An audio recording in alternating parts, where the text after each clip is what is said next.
हरे कृष्णा। तो अभी हम भगवद गीता के 6वें अध्याय के अंतर्गत श्लोक संख्या 4 पर विचार करेंगे। यदा हिनेन्द्रियार्थेषु ना कर्मस्वनुसज्जते सर्वसंकल्प सन्यासी योगारूढ़स्तदोच्यते। यहाँ पर भगवान कह रहे हैं यदा हिनेन्द्रियार्थेषु, तो जिस समय व्यक्ति ना तो इंद्रियों के विषयों में आसक्त होता है और ना ही कर्मों में आसक्त होता है।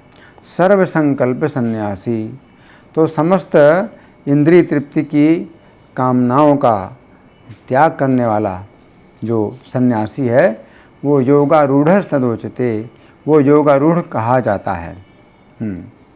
तो श्लोक संख्या 3 में भगवान ने बताया था कि जो योग आरुक्षु है तो वो योगारूढ़ होना चाहता है, तो उसके लिए कर्म आवश्यक है कि वो कर्म करे।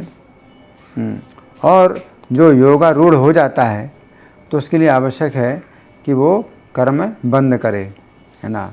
अब भगवान यहाँ कह रहे हैं कि जिस समय वो इंद्रिय तृप्ति में आसक्त नहीं होता है और ना ही कर्मों में आसक्त होता है ना। तो इसका मतलब क्या है कि जिस समय व्यक्ति योगारूढ़ हो जाता है तो उसके लिए कर्म बंद कर दिए जाते हैं। तो जब कर्म बंद हो जाते हैं तो भी वो चूँकि योग में आरूढ़ हो गया है, इसलिए उसका मन इंद्रिय तृप्ति में नहीं जाता। जिस समय व्यक्ति योग आरुक्षु है, यानी योग में आरूढ़ होना चाहता है, तो उसके लिए कर्म करना आवश्यक है, नहीं तो उसका मन इंद्रिय तृप्ति में लगेगा, खाली दिमाग शैतान का घर।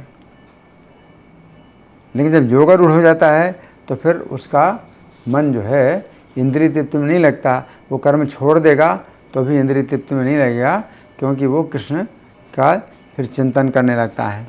तो यहाँ पर भगवान वही बता रहे हैं कि अब उसकी कर्म करने की भी इच्छा नहीं होती है और इंद्रिय तृप्ति की भी इच्छा नहीं होती है, तो वो क्या है, योगारूढ़ हो गया।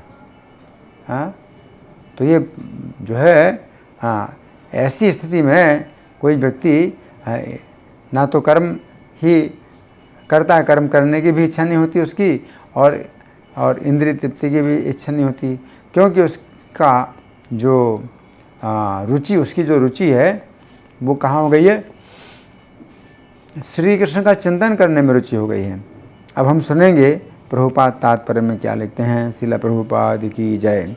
जब मनुष्य भगवान के दिव्य प्रेमा भक्ति में पूरी तरह लगा रहता है तो वह अपने आप में प्रसन्न रहता है और इस तरह वह इंद्रिय तृप्ति या सकाम कर्म में प्रवृत्त नहीं होता, अन्यथा इंद्रिय तृप्ति में लगना ही पड़ता है। क्योंकि एकांत में कोई व्यक्ति रहेगा, तो प्रभुपाद ये बता रहे हैं कि अगर वो एकांत में रहेगा, तो अगर योगारूढ़ नहीं है, श्री कृष्ण से अगर वो जुड़ा नहीं है, तो इंद्रिय तृप्ति के ही विचार आएंगे। तो यहाँ प्रभुपाद लिख रहे हैं अन्यथा इंद्रिय तृप्ति में लगना ही पड़ता है, क्योंकि कर्म किए बिना कोई रह नहीं सकता। बिना कृष्ण भावनामृत के मनुष्य सदैव स्वार्थ में तत्पर रहता है, किंतु कृष्ण भावना भावित व्यक्ति कृष्ण की प्रसन्नता के लिए ही सब कुछ करता है। फलतः वह इंद्रिय तृप्ति से पूरी तरह विरक्त रहता है। तो ये समझना है कि रजोगुण से ऊपर उठ जाता है। रजोगुण में या तो व्यक्ति कर्म करे और नहीं तो इंद्रिय तृप्ति करे। तो रजोगुण में सुरक्षा तभी होती है जब कोई व्यक्ति कृष्ण भावनामृत के कर्म करे, है ना। लेकिन अगर रजोगुण से ऊपर उठ गया है तो अगर वो कर्म नहीं कर रहा है तो भी उसका जो मन है वो इंद्रिय तृप्ति में नहीं लगता है, बल्कि श्री कृष्ण के स्मरण में उसका मन लगता है। आगे प्रभुपाद लिखते हैं जैसे ऐसी अनुभूति प्राप्त नहीं है, उसे चाहिए कि भौतिक इच्छाओं से बचे रहने का वह यंत्रवत प्रयास करे। तो यंत्रवत मतलब कर्म करना है तो मशीन की तरह कर्म में लगे रहो ताकि इंद्रिय तृप्ति से बचा रहे, भौतिक इच्छाओं से बचा रहे।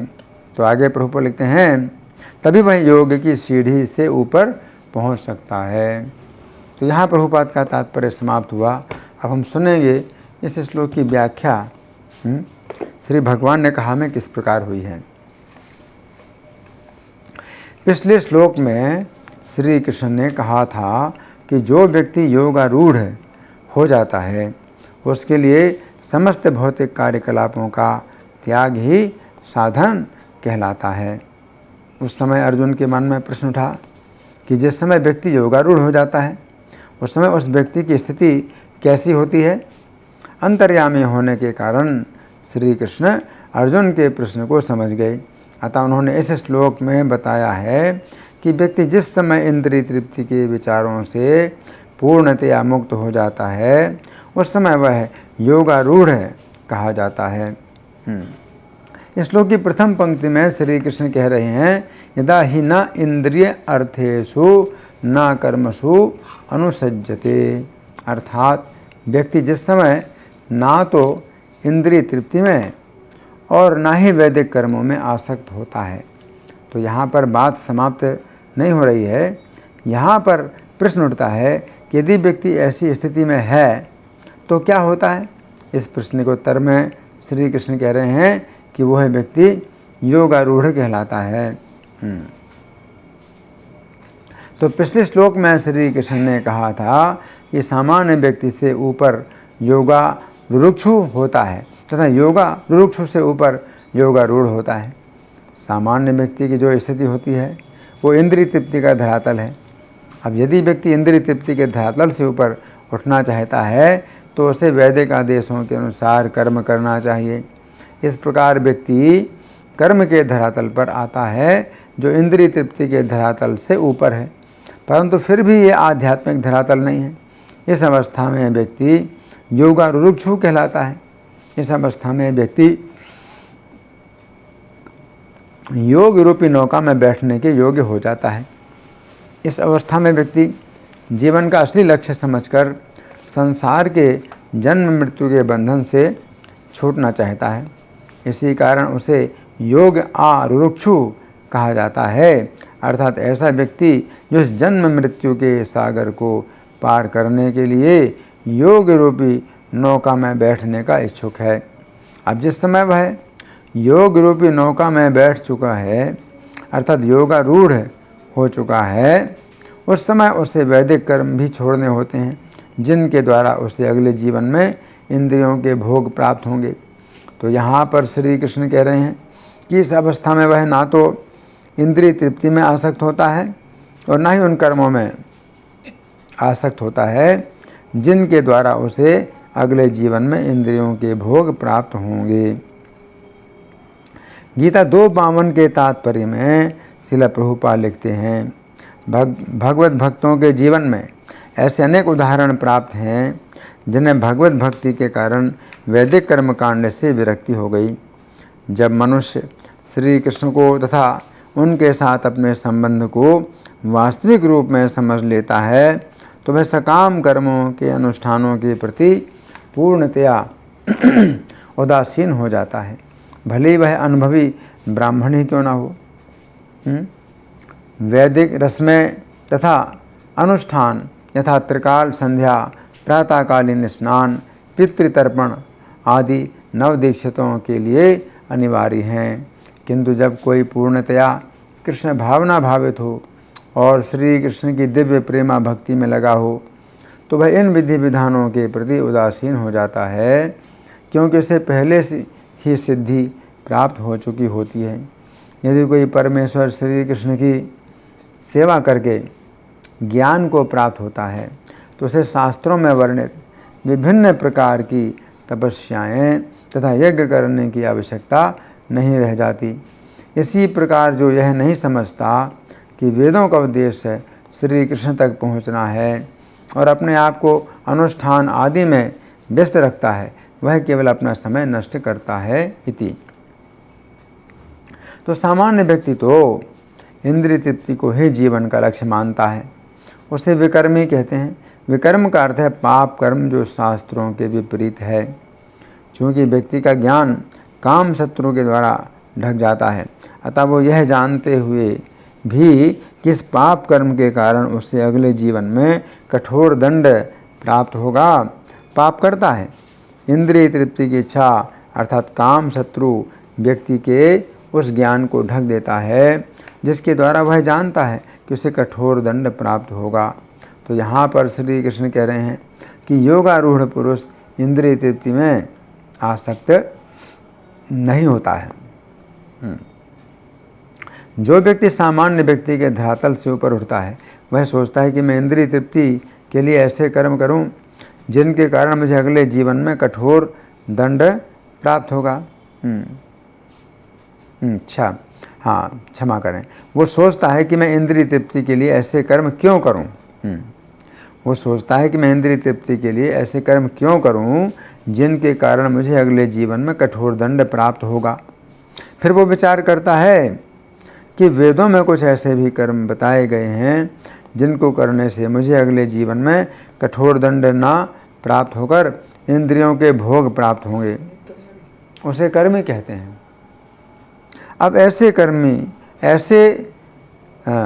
कर्मों को करते करते जिस समय वह विचार करता है कि ये भी अच्छा नहीं है कि मैं वैदिक आदेशों के अनुसार कर्म करूं तथा उनके द्वारा अगले जीवन में इंद्रियों के भोगों को प्राप्त करूं, क्योंकि इंद्रिय भोगों में व्यक्ति आसक्त होने के कारण ना चाहते हुए भी काम शत्रु के कारण पाप कर्म कर बैठता है।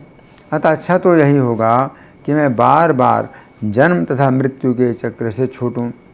ऐसी स्थिति में वह श्री कृष्ण भक्ति की नौका में बैठने की इच्छा करता है, जिसमें बैठकर वह जन्म मृत्यु के समुद्र को पार कर सकेगा। यह अवस्था योगारूढ़ की कहलाती है। अब योगारूढ़ व्यक्ति श्री कृष्ण भक्ति की नौका में बैठकर सोचता है कि मैं अत्यंत सौभाग्य से श्री कृष्ण भक्ति की नौका में बैठा हुआ हूँ। यह नौका मुझे अनेक जन्मों के पुण्यों से प्राप्त हुई है। अब मुझे पीछे की ओर नहीं देखना है कि अब मैं इंद्रिय तृप्ति का विचार करूं अथवा उन कर्मों पर विचार करूं जिनके द्वारा मुझे अगले जीवन में इंद्रियों के भोग प्राप्त होंगे। अब मुझे अगला जीवन इस भौतिक संसार में नहीं प्राप्त करना है। अब तो मुझे श्री कृष्ण की सेवा में श्री कृष्ण के धाम में जाना है, जहाँ जाकर कोई इस भौतिक संसार में नहीं वापस आता है। तो यहाँ पर श्री कृष्ण कह रहे हैं कि जिस समय व्यक्ति ना तो इंद्रिय तृप्ति में आसक्त होता है और ना ही सकाम कर्मों में आसक्त होता है, उस समय व्यक्ति योगारूढ़ कहा जाता है। अब श्लोक की दूसरी पंक्ति में श्री कृष्ण कहते हैं सर्व संकल्प सन्यासी योगारूढ़ा तदा उच्यते, अर्थात उस समय समस्त भौतिक इच्छाओं का त्याग करने वाला व्यक्ति योगारूढ़ कहलाता है। पिछली पंक्ति में श्री कृष्ण ने यदा शब्द का प्रयोग किया था, जिसका अर्थ है जिस समय, तथा इस पंक्ति में श्री कृष्ण तदा शब्द का प्रयोग कर रहे हैं जिसका अर्थ है उस समय। तो यहाँ पर श्री कृष्ण कह रहे हैं कि जिस समय ना तो इंद्रियों के विषयों में लिप्त होता है तथा ना ही उन कर्मों में लिप्त होता है जिनके द्वारा उसे अगले जीवन में इंद्रियों के भोग प्राप्त होंगे, उस समय समस्त भौतिक इच्छाओं का सन्यासी योगारूढ़ कहा जाता है। तो यहाँ पर श्री कृष्ण सन्यासी शब्द का प्रयोग करके यही बात पुष्ट करना चाहते हैं कि अर्जुन समझें कि पूर्ण सन्यासी ही योगी होता है। इसका अर्थ है कि सन्यासी की पूर्ण अवस्था योग के भी पूर्ण अवस्था होती है। श्लोक संख्या 2 में श्री कृष्ण ने कहा था कि संकल्पों का संन्यास किए बिना व्यक्ति योगी नहीं बनता है, तथा इस श्लोक में श्री कृष्ण कह रहे हैं कि समस्त संकल्पों का सन्यासी ही योगारूढ़ कहलाता है। इस श्लोक के तात्पर्य में श्रील प्रभुपाद लिखते हैं, जब मनुष्य भगवान की दिव्य प्रेमा भक्ति में पूरी तरह लगा रहता है तो वह अपने आप में प्रसन्न रहता है और इस तरह वह इंद्रिय तृप्ति या सकाम कर्म में प्रवृत्त नहीं होता। अन्यथा इंद्रिय तृप्ति में लगना ही पड़ता है, क्योंकि कर्म किए बिना कोई रह नहीं सकता। बिना कृष्ण भावना के मनुष्य सदैव स्वार्थ में तत्पर रहता है, किंतु कृष्ण भावना भावित व्यक्ति श्री कृष्ण की प्रसन्नता के लिए ही सब कुछ करता है। फलता वह इंद्रिय तृप्ति से पूरी तरह विरक्त रहता है। इति। अब यहाँ पर श्री कृष्ण योगारूढ़ शब्द का प्रयोग कर रहे हैं। योगारूढ़ का अर्थ है कि वह भक्ति योग की नौका में बैठा हुआ है। ये बात समझने की है कि यदि नौका की बात आती है तो कोई नदी अथवा समुद्र भी होगा जिसे नौका के द्वारा पार करना होता है। तो यहाँ पर नदी अथवा समुद्र है, भव नदी या भव समुद्र, जिससे केवल एक ही नौका से पार किया जा सकता है, तथा वह नौका है श्री कृष्ण के चरणों में भक्ति। जिस समय व्यक्ति नौकारूढ़ होता है उस समय उसका कार्य होता है कि वह श्री कृष्ण के गुणों के श्रवण तथा कीर्तन रूपी अनुकूल वायु का सहारा ले तथा इस भक्ति रूपी नौका को आगे बढ़ाए। उसे इस नौका में केवल बैठना है, उसे खड़े होने अथवा चलने की आवश्यकता नहीं है। जिस समय वह नौका में नहीं बैठा हुआ था उस समय उसके कर्तव्य कुछ अन्य प्रकार के थे, परंतु जिस समय वह नौकारूढ़ हो जाता है उस समय उसके कर्तव्य हैं एकमात्र श्री कृष्ण का श्रवण तथा कीर्तन रूपी क्रियाएं। तो यहाँ पर श्री कृष्ण कह रहे हैं कि जिस समय व्यक्ति अन्य सभी संकल्पों को छोड़कर केवल श्री कृष्ण को ही प्रसन्न करने का संकल्प करता है उस समय वह योगारूढ़ अथवा भक्ति की नौका में आरूढ़ माना जाता है।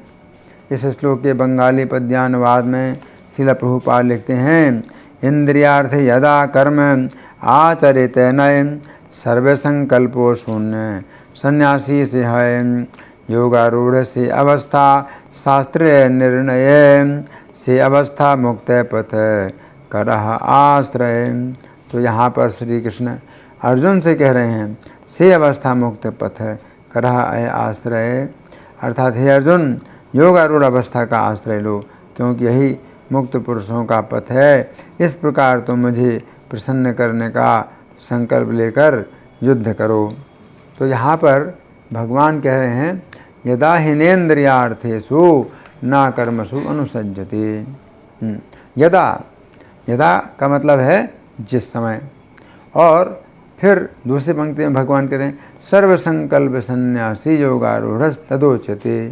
तो दूसरी पंक्ति में तदा, पहली पंक्ति में यदा और दूसरी पंक्ति में तदा। तो इस प्रकार से वाक्य पूरा होता है कि भगवान किसी बात को कह रहे हैं जिस समय, और फिर उसी बात में जो है भगवान कहते हैं उस समय हैं।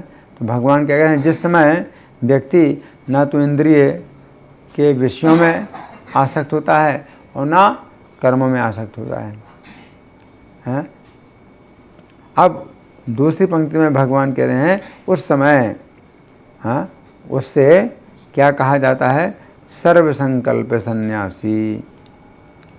उससे जो है वो सर्व संकल्प सब प्रकार की इंद्रिय तृप्ति से उसने संन्यास ले लिया है तो वो योगारूढ़ कहा जाता है। तो सर्व संकल्प सन्यासी योगारूढ़ तदोच्यते। योगारूढ़, तो योगारूढ़ क्योंकि वो उसने कर्म करना बंद कर दिया। तो पहले कर्म करता था, इंद्रिय तृप्ति के विचार नहीं आते थे, लेकिन अब उसने कर्म करना ही बंद कर दिया है। और सर्व संकल्प सन्यासी, कर्म करना बंद कर दिया है लेकिन इंद्रिय तृप्ति के विचार भी नहीं आ रहे हैं। क्यों? सर्व संकल्प सन्यासी। तो इस प्रकार से जो व्यक्ति योग्य हो जाता है तो वो योगारूढ़ कहा जाता है। तो यहाँ पर योग रूपी नौका है, श्री कृष्ण के चरण कमलों की नौका है। तो योग आरूढ़ का मतलब क्या है कि वो श्री कृष्ण के चरण कमल की नौका में वो आरूढ़ हो गया है।